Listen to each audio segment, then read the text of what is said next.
Hello and welcome to the Armenian News Network Groong Week in Review.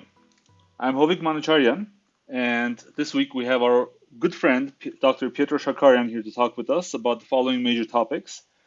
First, we're going to talk about the Independence Day celebrations coming up, Pashinyan's Turkish Overtures, as well as the Goris-Kapan highway, which has been in the news.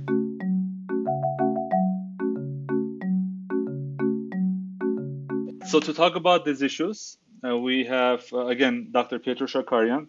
And I believe, Pietro, this is your first time on our show from Yerevan as a lecturer in history at the American University of Armenia. So congratulations on that position. Thank you, Hovik. It's great to be back on Groong again to talk about all sorts of important issues related to Armenia. All right, perfect. So let's begin and just dive into the issues. This Tuesday, September 21, marks the 30th anniversary of Armenia's independence from Soviet Union. And I guess it's a bittersweet in many ways, including the fact that it's in its 30-year history, some claim that Armenia's independence has never been so challenged. And also, of course, the fact that this week will be the anniversary of the start of the 2020 Artsakh War. Pietro, what are your thoughts about Armenia's independence 30 years ago and today? And why was the September 21st date selected? If you can give us any kind of historic background about this. September 21st, Hovik, was the day in which Armenians went to the polls to vote on independence from the USSR, political independence from the USSR. This was a very significant moment in the Armenian history.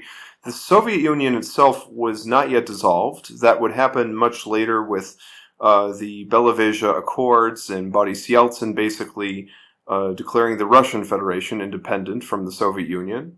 So this is something people forget. They think that, everybody was breaking away from Russia, but it was really Russia's decision to secede from the USSR that was the, decisive moment by which the Soviet Union dissolved, right? At the Belovezha Accords with Ukraine and Belarus. The three Slavic republics, they were the ones who were decisive in dissolving the Union. And actually, it was even Levon Ter-Petrosyan who said years later that, we didn't we didn't become independent from the Soviet Union became independent from us, or that we didn't leave the Soviet Union left us, something to that effect. He made this statement. Yeah. But, what was interesting about specifically the Armenian case, Hovik, is that in Armenia, this question of independence was actually much debated. So, in the context of most former Soviet republics, there wasn't really a major interest in political independence, with the exception of the Baltic states. But in the context of the Caucasus, these kind of conflicts, such as the, Armenian-Azerbaijani conflict over Artsakh, Karabakh, or, Georgia's issues with Abkhazia and South Ossetia, these problems fueled secessionist movements in these countries. And in Armenia, when the time came, as this talk of seceding began to gain momentum in Armenia, there was very serious discussion about this.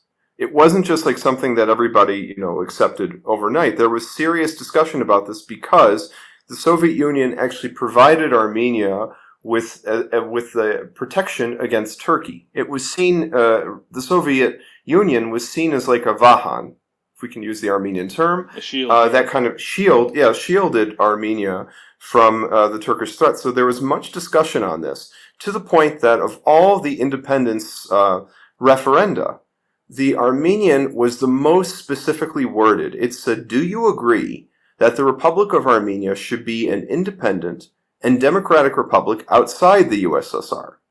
Now, to give you a sense, that's different from what Ukrainians were voting on. Ukrainians voted on the question, do you support the Declaration of Independence of Ukraine? Now, at this time, these ideas of independence and sovereignty were much debated in the Soviet context, and independence could mean, potentially sovereignty within kind of a reformed Soviet state, a reformed union of republics. But in the case of Armenia, they were explicitly saying in 1991, do you want to be an independent republic outside the USSR? And the majority of Armenians voted to take that risk, to be an independent state, for the first time since, 1918, 1920. And if I'm not mistaken, this debate was going on for over a year, right? Because the actual Yes. Declaration of Independence was in August of 1990. That was the initial step, Hovik. That you're right to point that out too. That's another important step toward this actual realization of political independence. And that actually laid the foundations for the what type of republic was supposed to sort of take over once Armenia declared independence. Yeah, but I think that if we look back at this past 30 years, I mean, there's much to be desired. I mean, there have been a lot of improvements, but still, the promise of independence has been in many ways squandered. I mean, you have again this economic inequality that persists in Armenia to this day. You have again kind of connected with that.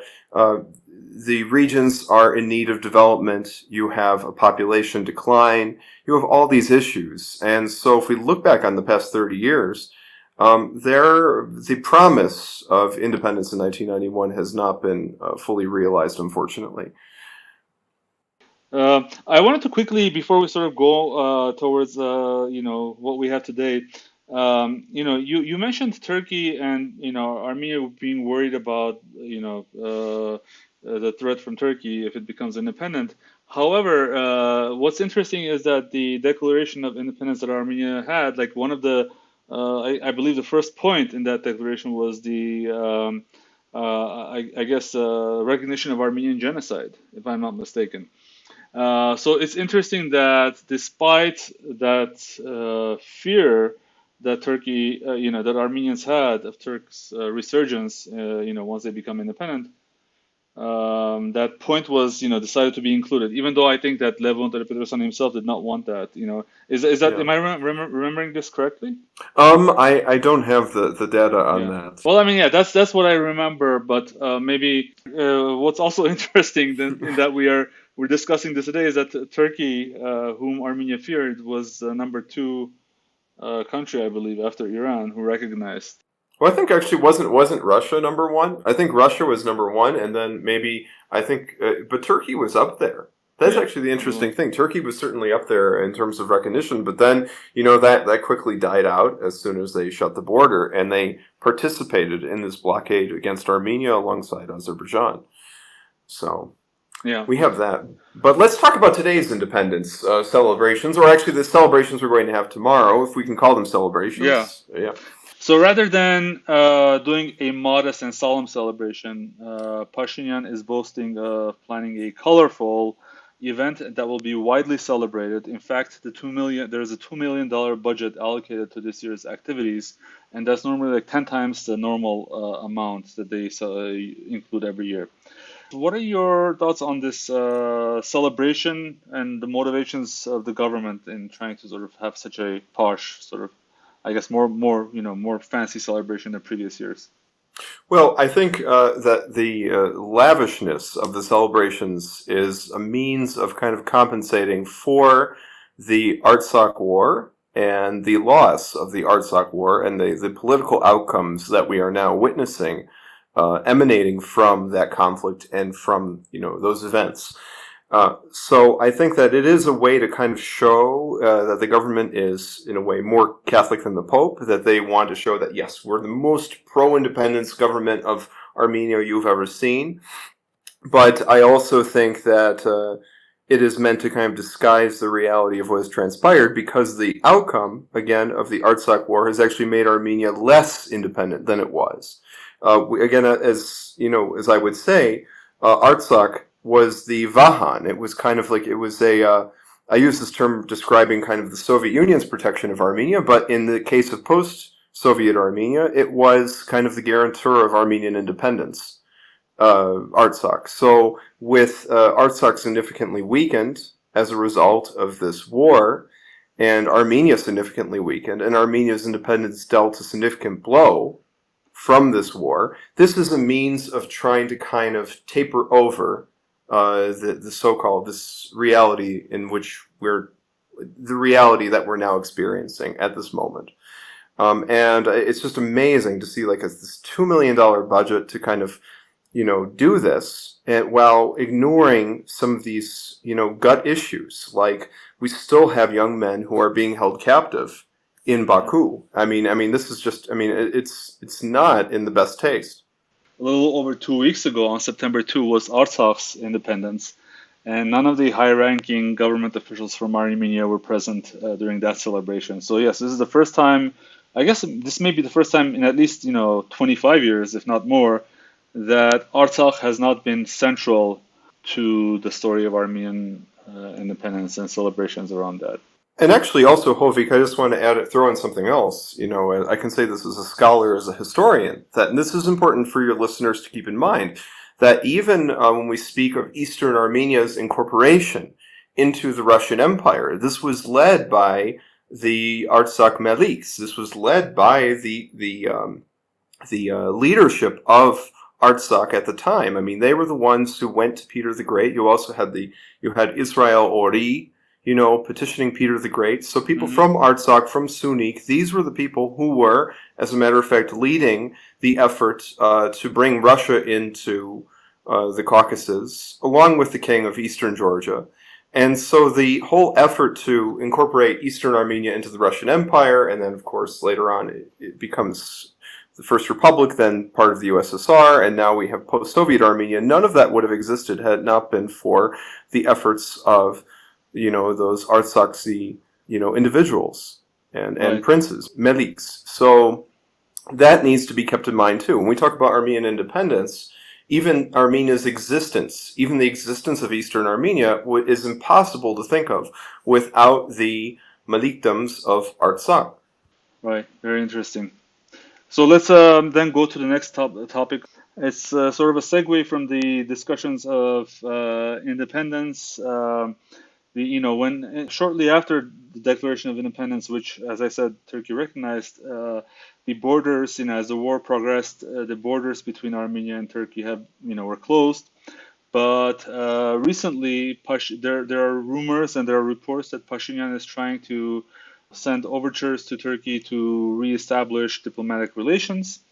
The latest episode in that sort of story was on September 9, during his second day of his state visit to Georgia. And interestingly, Pashinyan chose the city of Batumi to spend his entire second day of the visit. Official news is muted about what was the purpose of that, the detour to Batumi.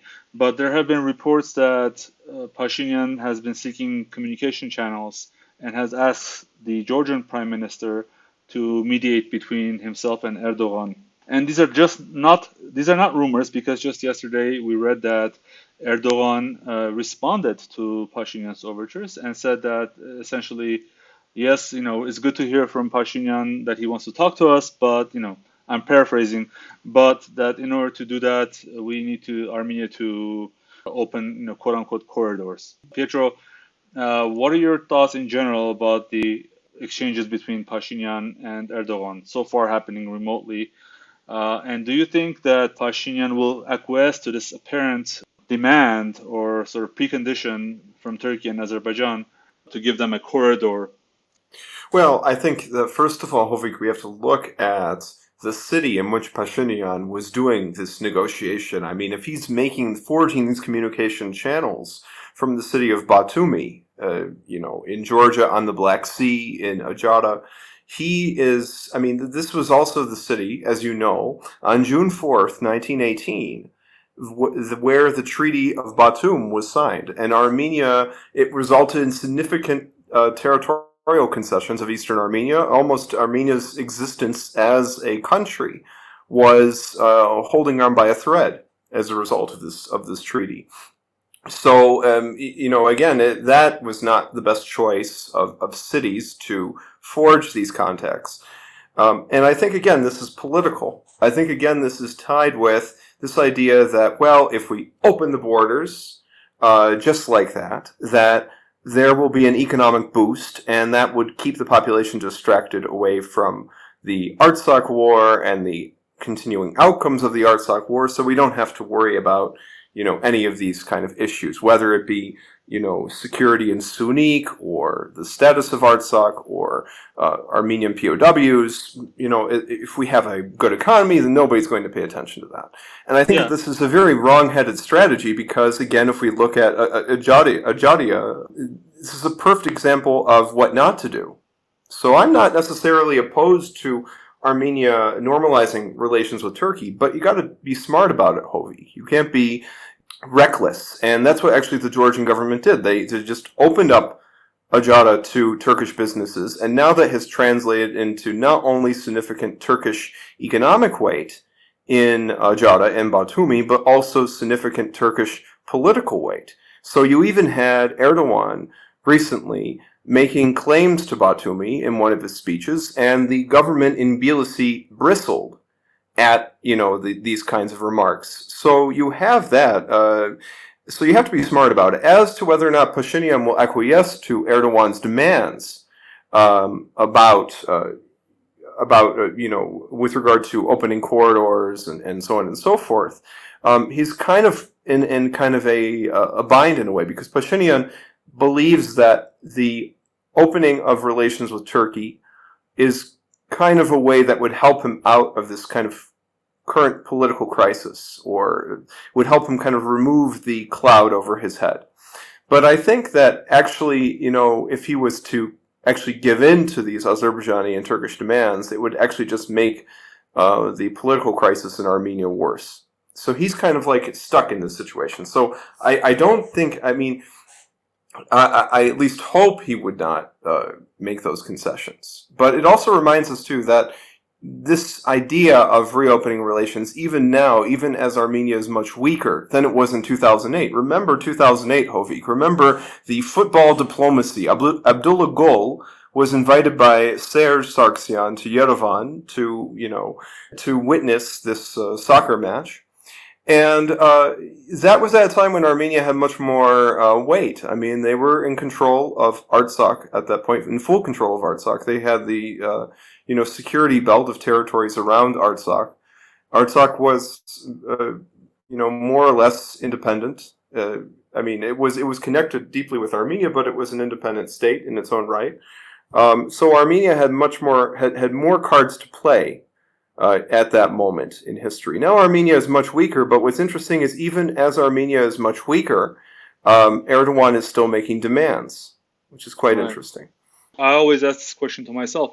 If the strategy at that time was for Armenia to put a wedge essentially between Turkey and Azerbaijan and hopefully establish relations with Turkey independent of the Artsakh issue, and Armenia was unsuccessful at the time, what chance do we have today? And essentially, and if we don't, then that essentially sort of strengthens the bond between Turkey and Azerbaijan politically, I think. Is that a consideration?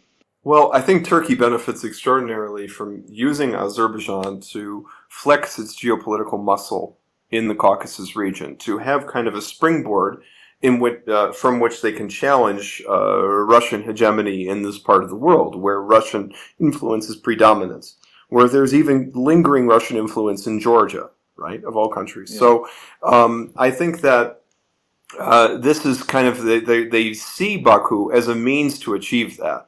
Although Baku, it would willingly welcome that because they want to advance their own geopolitical aims, there is the risk for Baku of losing their political independence to Turkey, in such a relationship. But also, this idea of inviting Turkey to the table when Armenia, has more cards to play, inviting Turkey to the table, and then Turkey, for whatever reason, refusing to go forward with a basic normalization of relations. In some ways, Hovik, this actually is calling Turkey's bluff, as I see it, because what it does is it actually makes Turkey look bad. Now that's, of course, when we're dealing with the earlier period before the Artsakh War. Now conditions are a little bit different. Now it's much more like you have a government that is desperate for renewed domestic political capital, and is basically looking at a reopening of relations, economic relations, political relations, as a means to bolstering its position at home. And I don't think it's going to work. And I think that actually Turkey is not really even interested in. So we're talking about our own cards being weak, but even the situation for Turkey itself in 2008 was different, right? There were some external pressures. What was in it for Turkey in 2008 to open discussions? What was the main motivation? It wasn't economic, right? Or was it?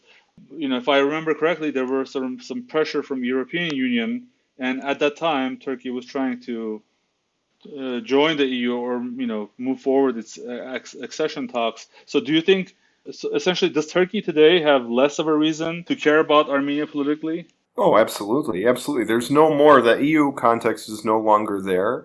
Also, Hmm. you have to think that even domestically within Turkey, Hovik, there are different kind of political interests. So, for instance, the pro-Azerbaijani faction, of course, would not want any, restoration of ties with Armenia at that point. In this context of pre-Artsakh War Turkish-Armenian relations, they wouldn't want to see that reopening because it would actually hurt Azerbaijan's position, negotiating position in that case. On the other hand, there were people in eastern Turkey who actually believed, businessmen who actually believed that it would be beneficial for Turkey if the border was opened. So there were also some, domestic considerations, there as well. But also, I think for Erdogan, it was not. I don't think he saw it as being something that he could reap significant benefits from, particularly at that moment, but especially today. I think today he has forged um, a working alliance with the far right in Turkey that has paid political dividends, and so he is not interested in doing something that might be contrary to their wishes, so to speak. No, let's talk about the next, I guess, major issue which has been all over the news, which is the Goris-Kapan highway. As we know, Azerbaijan's brinkmanship on the Goris-Kapan highway has ratcheted up even more over the last 2 weeks. Last month, at the end of August, Azerbaijan closed a segment of the highway, and 2 days later opened it only after Pashinyan and the Armenian National Security Service made statements utilizing the Azerbaijani toponyms for Eyvazli and Chayzami, which are not like even villages anymore, but they exist in the Azerbaijani sort of the segment that Azerbaijan now controls. And this segment was ceded to Azerbaijan outside of the November 9 deal, I should remind, sometime in December of 2020. And this week we learned that Azerbaijan installed a border checkpoint. To me it's a little bit shocking, but we're just talking about this like it's normal occurrence. There's a new border checkpoint on that highway.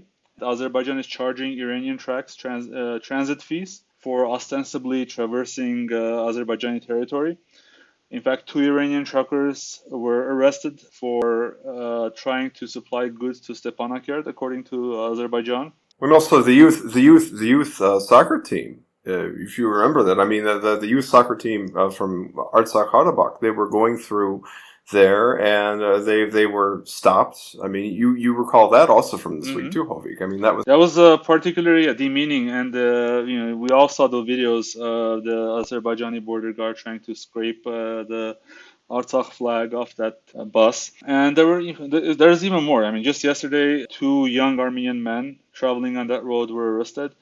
The Armenian National Security Service claims that the men lost their way, but those people who were on the phone with the friends who were on the phone with them at the time, they were witness to what happened, and apparently these people were stopped on the road. So where is this going to end, Pietro? What's going on, and what is Azerbaijan after? Well, I think they are, in short, I think that they're after enhancing their own position in the region, which they're doing. I mean, they're making new facts on the ground, Hovik, as we speak. They're being very proactive in a way that the Armenian government is not. The Armenian government is still, I guess, they're acting rather shell-shocked after after the outcome of the Artsakh War. And Azerbaijan keeps on making these kind of encroachments into Armenia's internationally recognized territories. And this whole situation with the highway is particularly concerning because this highway really doesn't necessarily, I mean, this is, it depends on how you view it. There might be some maps that would show the highway within Armenia's borders. Other maps, I mean, we talked about the Soviet maps, we talked about this in the past. Um, but in this case, it's almost like as if the Armenian government has conceded that highway to Azerbaijan, because now the discussion has shifted to constructing an alternative highway from Goris to Gapan, and this is actually significantly. I mean, this is created some significant controversy because there's question about who's going to pay for it, who's going to fund this project, because this is not a cheap project by any means. Also, we talk about toponyms.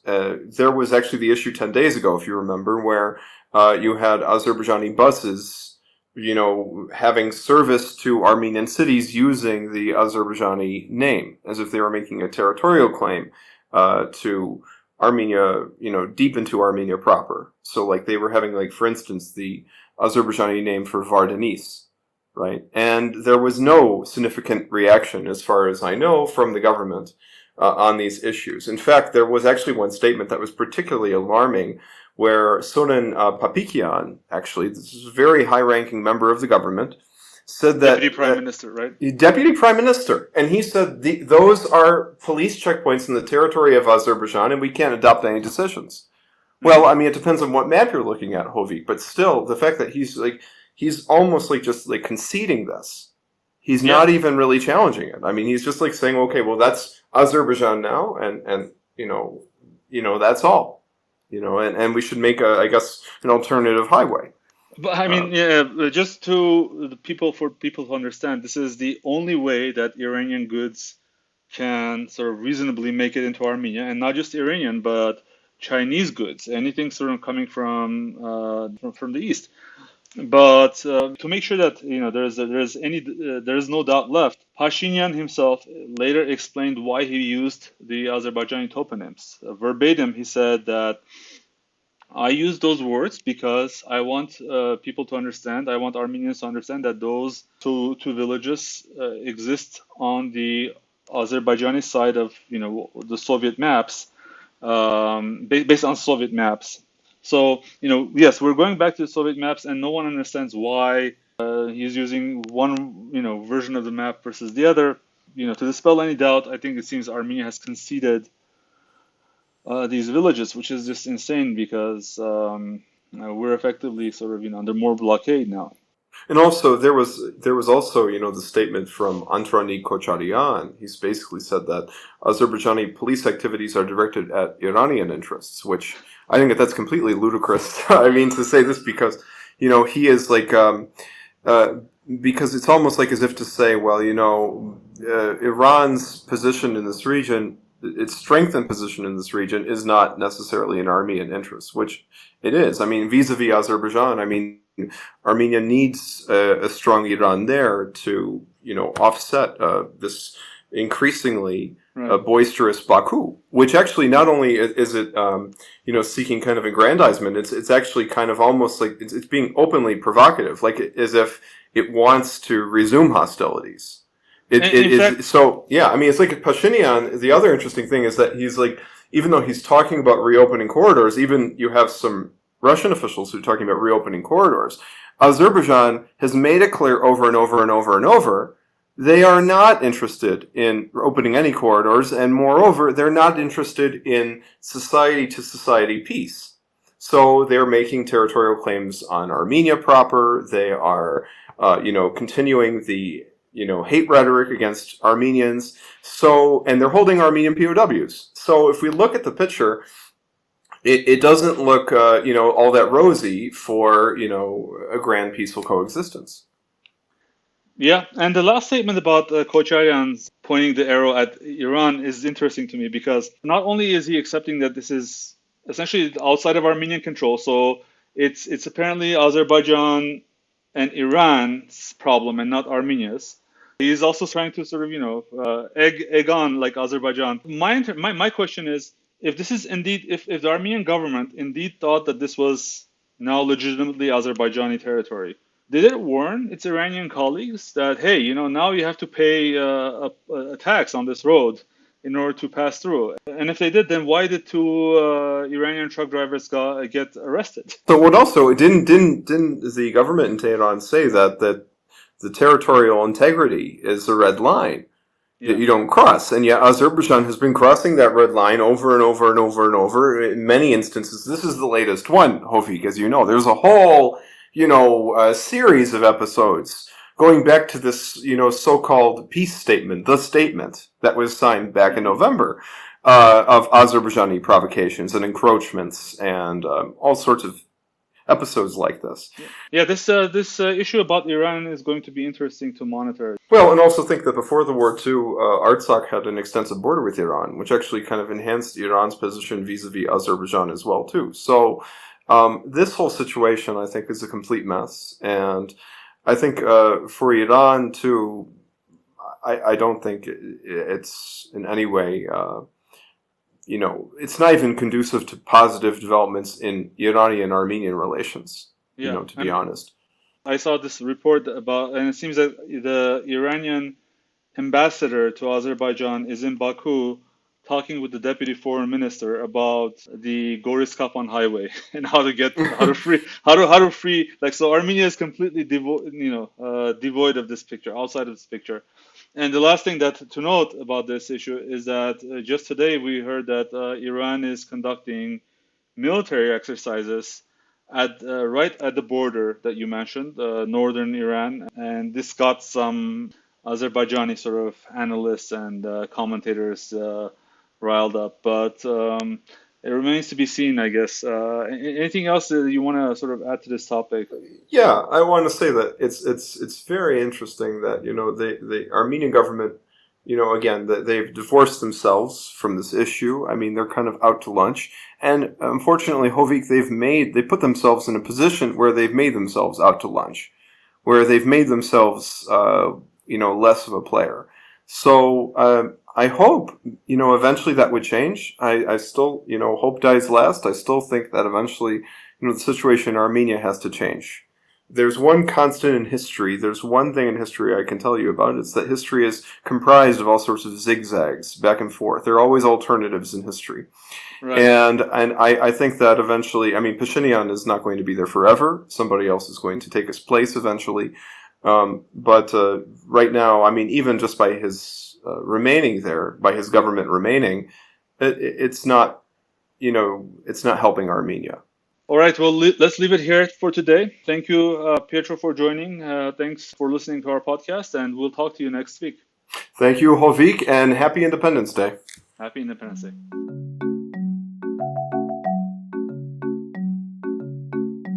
And that concludes our program for this episode of Groong Week in Review. We hope it has helped your understanding of some of the issues from this previous week. We look forward to your feedback and suggestions for issues to cover in greater depth. Contact us on our website at groong.org. That's Groong, and on our Facebook page, ANN-Groong, or in our Facebook group, Groong-Armenian News Network. Special thanks to Laura Osborne for providing the music for our podcast. I'm Hovik Manucharyan, and on behalf of everyone in this episode, I wish you a good week. Thank you for listening, and talk to you next week.